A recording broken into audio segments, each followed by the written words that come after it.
Hi Aquarius, welcome to your October 2025 astrology forecast.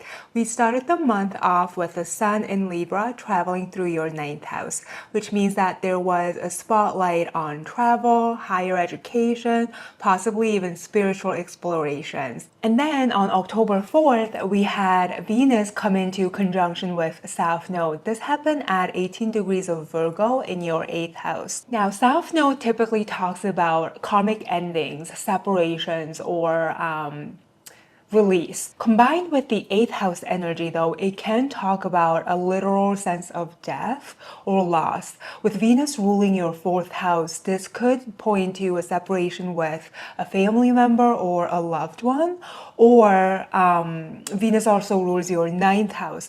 So it can talk about an ending to sense of adventure, travel, or higher education. So it can also talk about some sort of completion or graduation. Another possible interpretation with Venus in the South Node is when these two energies are together in an earth sign like Virgo, it can also talk about a sense of lack related to self-love, self-worthiness, self-esteem. So it can even point to just feelings of not being good enough or feeling unfulfilled or unloved in some way, because the 8th house is also the things that's hidden deeper in our psyche. So we can talk about traumas or wounds related to self-esteem. Then we did have the full moon in Aries on October 6th, which fell in your 3rd house. Full moon energy is typically about conclusions, culminations, or some sort of ending. And this can be related to your 3rd house versus 9th house. The 3rd house talks about communications, our relationship to siblings and neighbors. So some sort of culmination could have happened in this area of life. When we consider the opposition between the 3rd house and the 9th house, which is where the sun and moon are forming the full moon, it can even talk about a tension between immediate environment versus an aspiration for international travel, for example. This full moon was especially potent and maybe even possibly conflict driven because on the same day, Mercury traveled into Scorpio in your 10th house. And as it did that, it squared off with Pluto in Aquarius in your 1st house. These are very prominent, important angular houses in your chart. 10th house related to your career, your public role, reputation, and 1st house related to your persona, who you are, your direction in life. So this can indicate some sort of information coming into fruition or some sort of information that surfaces that creates some sort of tension in your path forward related to your work and career.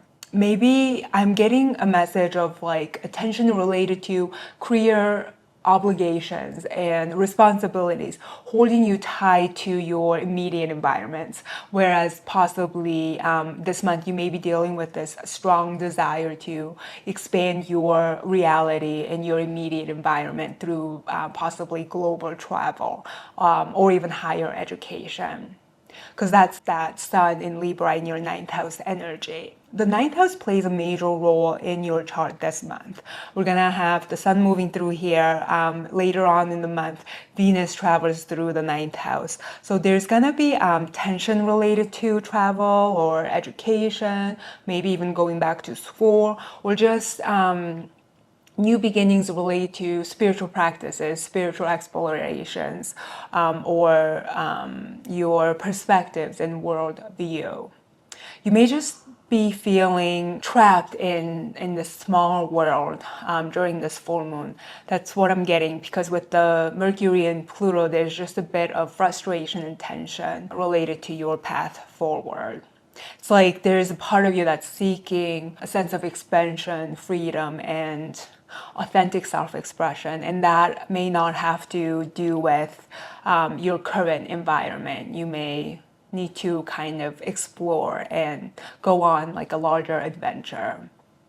Now on October 14th, is when Venus moves into Libra. And as Venus moves into Libra, it's opposing Saturn and Neptune in your third house. So again, we're talking about this tension between your immediate environment versus desire for, international travel or some sort of expansion of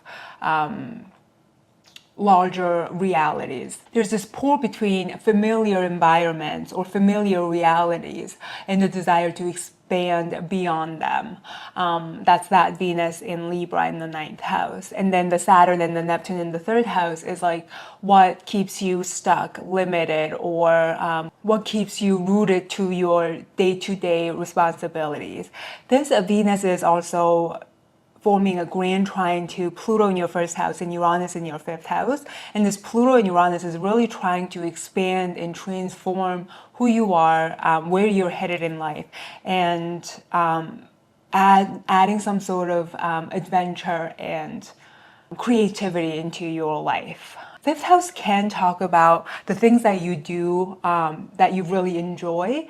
And with Uranus, it can really be related to explorations, adventure, and really expanding your mind and absorbing a lot of information because it is in a Mercury ruled sign, Gemini. So you really seems like you're seeking versatility and a lot of change. On this day, that grand trine between the three planets and the opposition between Venus versus Saturn and Neptune, it's actually creating what's called a kite configuration. It's a larger pattern created by these planets communicating and working together towards one purpose and similar type of direction. And that direction and purpose is really related to breaking free from your limitations related to that Saturn, Neptune in your third house. It really feels like that Saturn and Neptune wants to break you out of this sense of self-imposed limitations. Neptune encourages you to dream bigger and see possibilities beyond what you can imagine. And Saturn really can work with Neptune to bring that into your physical reality or expand your reality to fit your dreams and visions into it. But it can also mean lack of belief or sense of insecurity that holds you back. Because when Venus is making a harsh aspect to Saturn and Neptune in an opposition like this, it creates a tense situation. Like there's things that you want, but you're also being held back by reality, or the dreams that you have are too good to be true or too large to manifest, or they're just too grand, impossible to achieve. So, but the fact that it is a kite really means that Pluto and Uranus is pushing you in making circumstances possible for you to start really believing in your aspirations and goals. Yeah, I think you're just trying to really break out of the boxes that you put yourself in. And then on the 21st of the month is when we have our full moon in Libra. The moon and sun are coming together at 28 degrees of Libra. And this is happening in your ninth house, but the position of them, they're happening about 1.5 degrees away from your 10th house. So this can talk about a new beginning in education or spiritual path, or possibly even setting intentions for travel plans.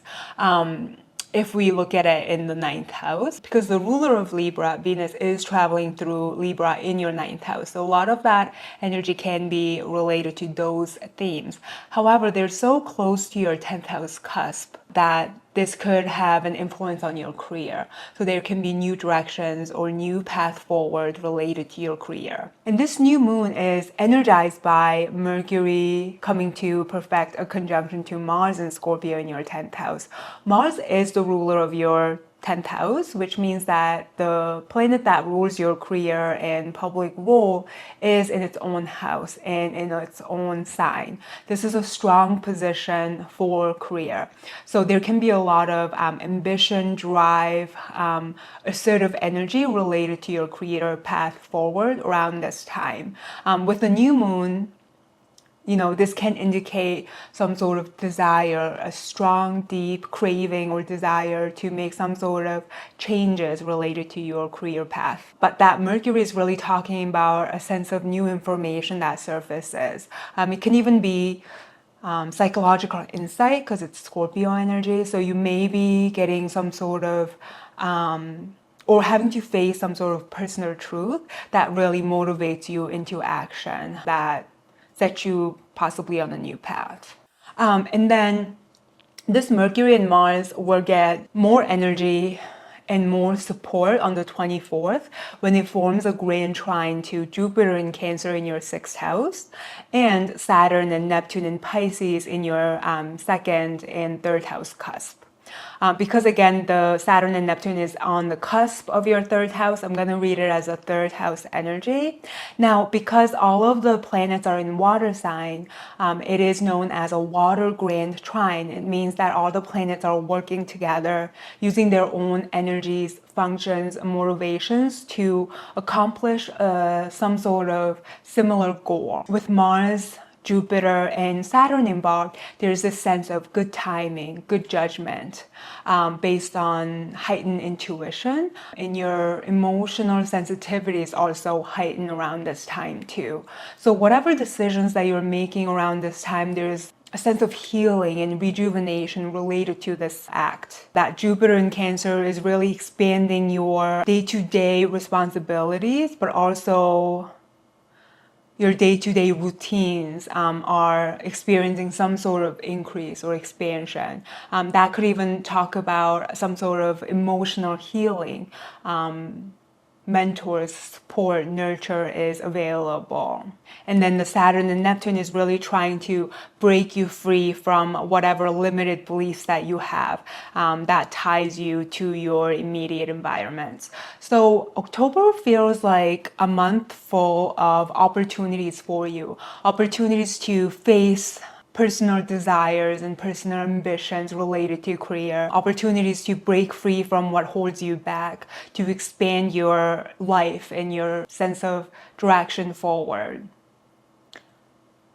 I think you really have a lot of energy to go on some sort of adventure related to abroad or overseas, or go chase after, what you really value related to like religion, spirituality. Maybe you're gonna go on some sort of like a spiritual retreat related to that. Venus and Libra in your 9th house. But there is a lot of energy of change, shifts, momentum happening for you this month. So I hope you take full advantage of that energy.